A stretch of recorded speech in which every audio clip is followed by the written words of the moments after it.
¿Qué es para ti el éxito?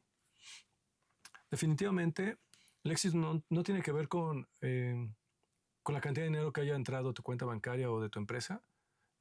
Sí es un reflejo de, pero para mí realmente sentir ese éxito es decir, estoy logrando lo que mi mente se propuso y estoy obteniendo los resultados sociales y reconocimientos que yo deseaba tener en mi corazón, y al mismo tiempo es que estoy entregando los valores y los resultados que yo quiero dar a la humanidad. Creo que si un negocio no está unido al poder dejar un buen legado y dejar algo positivo a la humanidad y no aporta, por lo menos en 4 áreas, que sea la salud, a prolongar el estilo de vida o el medio ambiente, creo que es un negocio que para mí en particular no florecería mucho. Entonces, mientras yo veo que voy cumpliendo un poco más en esas áreas, siento que se va haciendo más exitoso para mí este emprendimiento. De decir, ok, estoy logrando alcanzar tales cuentas, o estoy siendo reconocido por tales personas que son líderes en la industria, o porque me reconocen o porque saben quién soy. Para mí eso es mucho más exitoso que decir, bueno, ganamos este proyecto que pagó X cantidad de dinero, ¿no? ¿En tu negocio tu crecimiento ha sido continuo o ha habido algún pico en el que ha sido un crecimiento exponencial? Y si ha sido esta segunda parte, ¿qué ha sido lo que ha detonado un crecimiento exponencial?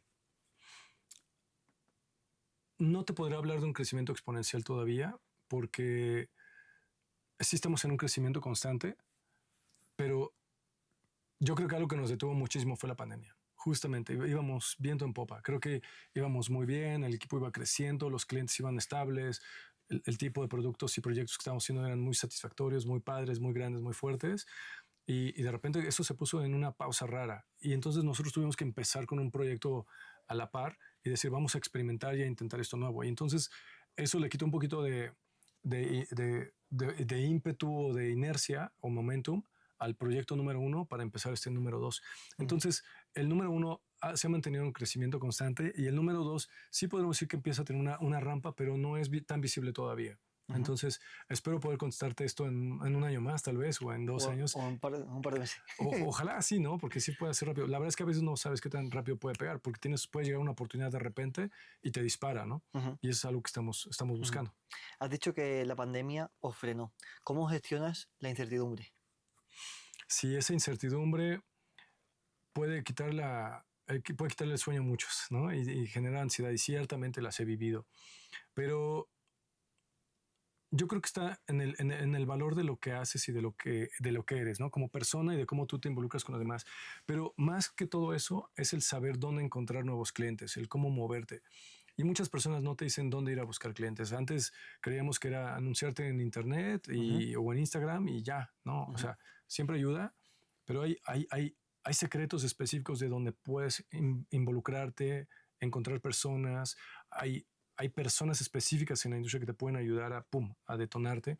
Entonces yo creo que a medida que vas descubriéndolas y viendo resultados, empiezas a sentir esa tranquilidad. Pero también la incertidumbre se quita con tu mismo equipo de trabajo.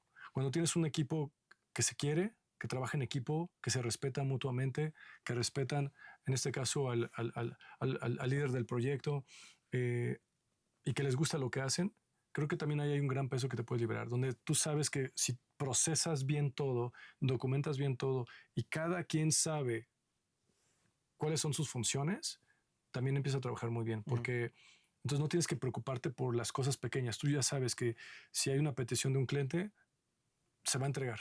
Y tú ya prácticamente no tienes que hacer nada más que una supervisión, un chequeo general, pero ya todo el mundo sabe cuál es su parte, y todos son relevos. Yo trato de que no sea una sola persona la que haga todo de principio a fin, sino que se van involucrando 2 o 3 personas en el proceso, tal vez 4, para entregar un producto terminado y que haya diferentes oídos escuchándolo y dando su opinión al respecto, ¿no? Desde, por supuesto, un análisis del proyecto hasta un control de calidad, por ejemplo. Entonces, la incertidumbre se quita de diferentes maneras, pero tienes que ir gestionándolas poco a poco. Desde tus finanzas, desde el trabajo en equipo, desde la fluidez de tus clientes y tus procesos. O sea, creo que es un todo. Volviendo al tema de la inteligencia artificial, ¿qué estás implementando ya? Ok, esa es una muy buena pregunta. En cuestión visual, sí estamos apalancándonos de eso para hacer ciertas presentaciones y pitch para nuestros clientes, ¿no? Por ejemplo. En cuestión de comunicación externa para la atracción de clientes, redes sociales, presentaciones, todo eso también. O sea, sí lo estamos activando mucho en ese sentido. Para procesos de producción tal cual, no lo estamos haciendo. Vale. Si O sea, habláramos más de a nivel audio, comunicación. Comunicación, sí. Creo que en ese sentido definitivamente estamos integrándonos cada vez más, pero hay todo un universo ahí todavía por explorar, entonces... Vale, entonces las inteligencias artificiales estas que hacen como una limpieza de audio, por ejemplo, en la aplicación de CapCut es muy famoso esa que subes un audio y te quita el ruido. Correcto. Esos aspectos a nivel ya más profesional no se usan. Más bien, nuestros mismos softwares que ocupamos Ya hacen eso. ya empiezan a integrar elementos de inteligencia artificial en ellos. Entonces, Vale. seguimos sobre nuestra línea apalancándonos de lo que ya está integrado dentro de la misma industria. Tal vez no haría sentido usarlo para nosotros de la otra forma porque nuestros medios se quedan dentro de la computadora y no tanto como dentro de una aplicación, un dispositivo móvil como un móvil, vaya, un celular. De tal manera que no tiene caso para nosotros trasladar esos archivos al móvil, trabajarlo y regresar, sino que más bien dentro del software que tenemos, ahí es donde de repente hay procesos que sí nos ayudan. Vale. Si volvieras atrás en tu etapa de emprendedor, ¿cuáles son las piezas o los momentos que cambiarías con la experiencia que tienes hoy? Definitivamente hubiera sido más cauteloso con mis finanzas de joven para poder avanzar más rápido, por hacerme de un equipo más rápido y tener mejores instalaciones más rápido. Creo que todo ha sido un proceso, sí, pero si lo hubiera hecho 10 años antes, hubiera sido mucho mejor. ¿Cómo hubieras gestionado tus finanzas en ese momento con lo que sabes hoy? A nivel, si quieres, porcentaje de tu salario, de tus ingresos, de la utilidad de tu negocio. Pues es que yo creo que más bien tiene que ver con cómo me hubiera preparado diferente. Cómo hubiera tomado otro tipo de conocimiento rápidamente y también cómo hubiera mejorado mis habilidades sociales. Cómo haberme involucrado con más personas de la industria más rápidamente. El darme a conocer. Y justamente esto que mencionaba de ser humilde y aceptar cosas. A mí me costó mucho trabajo eso al principio. Batallaba mucho con el ego. Yo estudié en Canadá, pero al mismo tiempo estudié, bueno, y antes de ello estudié en un colegio británico donde iban chicos de diplomáticos, ¿no? Hijos de diplomáticos. Entonces, para mí el ego era muy fuerte en ese entonces.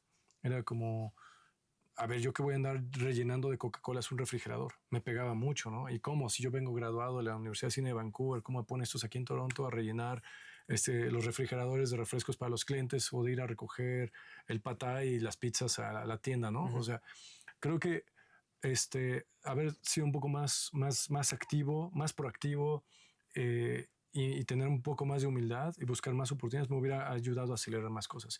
Pero en cuestión de las finanzas, definitivamente el aprovechar mejor ciertos recursos y despilfarramar menos el dinero, porque al principio sí era como de, me iba a viajar mucho, o por ejemplo, lo que les platicaba de un autor que se llama David Back, él enseña cómo, por ejemplo, tú puedes estar pidiendo un Starbucks diario y al cabo de un año y 10 años y 20 años, puedes gastarte hasta 1,5 millones, 2 millones de pesos en puro café, innecesariamente. Y si tú tomas esas acciones pequeñitas de una manera disciplinada y dices, ok, si esta diferencia yo la ahorro y la pongo en un interés compuesto, en vez de haberme gastado 2 millones, tendría 5 millones de pesos. Así, literal, ¿eh? Que dices, bueno, después de 20 años de tomar un Starbucks prácticamente diarios, digo, son ejemplos no tal vez en mi vida, pero son ejemplos reales en Estados Unidos de gente que diario, entre semana, toma un café antes de irse al trabajo y así. Entonces, ese tipo de detalles, si yo los hubiera sabido acoger mejor, creo que podrían haber habido resultados diferentes más rápido. Hacerte de un buen equipo de producción de cine cuesta muchísimo dinero, mucho trabajo. Entonces, uno puede estar creyendo que como emprendedor alguien va a venir a tu rescate y te va a financiar y te va a ayudar. Se habla mucho de Friends, Fools and Family y a veces eso no pasa, ¿no? Y a veces dices, ok, ¿cómo lo saco yo a flote? ¿Cómo hago que este proyecto salga a flote? Por ejemplo, estos dos proyectos que yo tengo ahora, te sorprenderás, Javi, yo no he tenido nadie que me financie. Y de alguna manera digo y veo, wow, hay muchas cosas que hay aquí que se han creado y se han construido. ¿Cómo hubiera sido mejor y diferente si hubiera actuado de otra forma, incluso, ¿no? Económicamente? Sí. Yo, de hecho, incluso creo que las 3 F habría que eliminarlas, en el sentido de el mejor termómetro es el mercado. Está bien para, no para validar el negocio, sino para feedback. Porque un amigo de Sí, verdad te va a decir, esto es una mierda. Y a lo mejor un cliente directamente no te compra. claro. Pero sí que sacaría directamente, creo que comentabas al principio, el hecho de validar y salir a vender, lo primero, antes que intentar crear el plan perfecto. ¿Cómo visualizabas tú el futuro, empezando en tu etapa de emprendedor, y cómo visualizas hoy? ¿Qué ha cambiado en ti? ¿Sabes que pasó algo muy curioso? Cuando yo me acuerdo cuando estaba entregando mi proyecto final en la Universidad de Cine de Vancouver y un día me dije, un día voy a hacer una película sonora. Y es como, Ujú. ¿cómo una película sonora? Sí, una película donde solamente la escuches y no la puedas ver en la imagen. Y eso me lo habré declarado a los 21 años de edad, o sea, hace 22 años. Y, y curiosamente hoy las audioseries son un boom. O sea, es una industria que tiene una proyección de crecimiento abismal. Y eso es algo muy sorprendente porque digo, bueno, a lo mejor me planteé esa semillita en el corazón y actualmente es lo que hacemos con audiolibros. O sea, les metemos multielenco, multicast, les metemos efectos, le ponemos música y hacemos que se convierta en en lo que también se conoce como un audiodrama. Sí, que no es solamente el narrador. No es nada más el narrador. Vale. Y ahora también lo hacemos a la inversa. Podemos tomar podemos tomar un guión de cine y convertirlo en una audiopelícula o convertirlo en una audioserie. Y eso se puede convertir en un activo muy interesante, incluso para los que quieren invertir en el largometraje, en la película completa. Entonces ahí empiezan a suceder proyectos muy interesantes. Nada de esto yo lo voy a venir de esta forma, ¿no? Al Ujú. principio solamente lo sueñas por la parte creativa, como, ay, me gustaría porque sería divertido hacerlo, pero no te puedes poner a pensar, bueno, en mi caso no me imaginaba las implicaciones económicas y los beneficios económicos que pudiera tener este tipo de proyectos. Y como a lo mejor hoy tampoco puedo ver cómo se puede ver esto en 5 o 10 años, Ujú. ¿no? Sobre todo ahora que estamos desarrollando una plataforma de streaming y de distribución que nos va a permitir apalancar y ayudar a muchas producciones y decir, bueno, no sé qué, qué, qué resultados pueden haber, pero en la apuesta es voy a dar mi mejor esfuerzo para que esto dé los mejores Ujú. resultados y todo el mundo pueda Ujú. beneficiarse. Pero a la vez sabes que compites contra grandes ballenas, grandes tiburones que están posicionadísimos con muchísimo presupuesto al fondo y dices, no sé si al final, este, Compensa. sí, vaya a ser vaya a ser compensa, sí, está bien dicho así como tú lo has dicho, o sea, si vaya a compensar tanto esfuerzo con la parte económica al final, pero lo que sí sé es que lo hago porque para mí hace sentido por el valor que le doy hoy en el presente a mis clientes. Ujú. Y sé que si eso lo repito y sé que mis clientes uno por uno me van diciendo, wow, me encanta, me gusta, me late, y al mismo tiempo vemos que a nosotros nos gusta, creo que ese es el secreto, es poner un ladrillo a la vez y cuando menos te das cuenta, ya tienes una muralla gigantesca Ujú. construida, ¿no? Ujú. Entonces, creo que al principio yo no lo veía en cuestión de negocio, sino simplemente como en la parte creativa. Ujú. Y a nivel de tu trabajo diario, ¿qué crees que es lo que más valor le aporta a tu negocio? Bueno, incluso siguiendo la ley de Pareto, 80-20, creo que justamente el cómo me enfoco en esos clientes específicos que hay que cuidar Ujú. que, Vale. y de darles la mejor atención y el mejor servicio para que puedan ellos ayudarte a que se sostenga todo lo demás. Creo que es de donde yo aplico un poquito más mi atención en el día a Ujú. día, ¿no? Ujú. Y por supuesto en el de contactar a nuevas personas, pero casi todo llega ya por recomendación. Entonces, por ejemplo, hace una semana que estábamos en la Feria del Libro de Guadalajara, una editorial ya de buen renombre con varios influencers fuertes dentro de la editorial nos reconoce ya oficialmente como su empresa de audiolibros. Y eso tiene un valor muy poderoso porque ellos son los mismos que traen ya a los clientes a nuestra empresa. Entonces, cuando esto sucede, ya empiezan a cambiar las cosas en modo automático. Entonces ya tienes que pensar más en cómo que los procesos de la producción y los procesos administrativos fluyan y sucedan solos porque ya no te tienes que encargar mucho de la parte Vale. de Porque tú ya no contactación. sales a vender a un cliente final, sino buscas un colaborador que me va a traer Sí, ciertas carteras de cliente. sí, y eso es parte de lo importante de un emprendedor. ¿Cómo logras tú convertirte en, cómo te diré? Hay una analogía que te dice como en vez de que tú seas la abeja que está yendo a buscar dónde poner la miel, como tú más bien eres esa como colmena que atrae a las abejas para que aquí te tengan a depositar la miel. Vale. Entonces, el emprendedor tiene que lograr eso, tiene que encontrar la manera de que solitos vengan a ti. Vale. Eh, ¿Y y yo cuáles son las creo que esa es piezas la parte. angular para que transformes el negocio de ir a buscar a atraer. Atraer, totalmente. Ese es el secreto del emprendedor y de cualquier negocio, finalmente. Ujú. El cómo lo logras es un camino diferente para cada persona, Ujú. pero tienes que crear un producto que atraiga, que sea justamente algo que les llame la atención, que les dé un servicio, Ujú. que les dé un beneficio. Y también tienes que saber dónde ir a buscar para empezar. Ujú. Una vez que estás preparado con ello, tienes que ofrecerles y entregarles y no fallarles. A Ujú. medida que les fallas una y otra vez, los clientes generalmente no perdonan. Entonces, si te equivocas una o dos veces, tal vez, tres, cuatro, ya estás perdido, ¿no? Van y Ujú. buscan a alguien más. Y también hay culturas. Hay culturas que tienen la vara muy, muy corta, la mecha, le decimos, ¿no? Que tienen la mecha muy corta y se extinguen rapidísimo. Entonces, tienes que también aprender a entender las habilidades y no se trata siempre del ego. Es de, si yo estoy reconociendo mi error, mi falla, voy a ser honesto y voy a no agachar la cabeza, pero reconocer mis errores y decir, bueno, discúlpame, te ofrezco ahora esto para compensarte, ¿no? Ujú.